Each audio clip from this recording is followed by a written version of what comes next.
Hey guys, welcome to the second part of the review of the book The 7 Habits of Highly Effective People by Stephen Covey.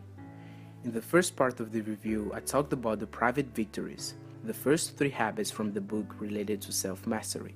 On this video, I'll be talking about the remaining habits that deal with interpersonal effectiveness.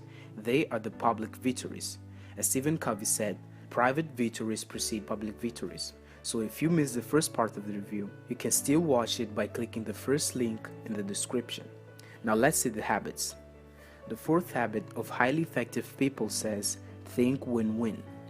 Society has taught us in many ways that if we want to win at something, someone else has to lose. This way of thinking, called win-lose mentality, is mainly enforced by the comparative and competitive information the world constantly sends to us in various forms. The school system compares students by their grades. In sports, winning for you means losing for your opponent. And social media nowadays is basically a place where people go to compare their lifestyles with others, creating a feeling of competition between them. From an early age, we start thinking that life is a big game, that I can only win if someone else loses. But most of life is not a competition, says Stephen Covey.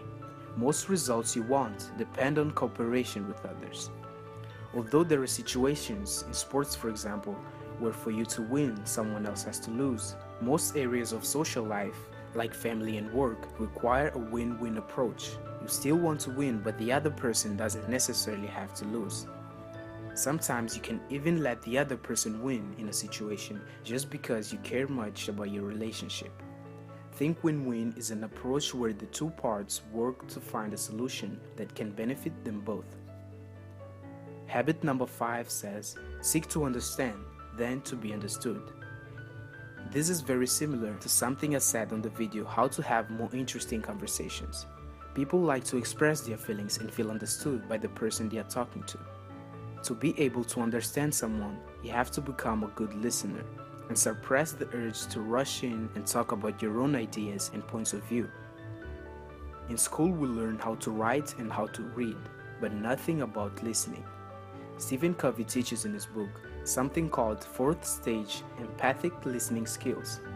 It basically teaches to rephrase content and reflect feelings as you try to understand the person you're talking to.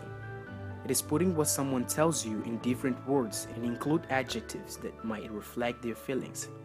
Let's say a friend of yours comes to you and says, "Man, I woke up very poorly."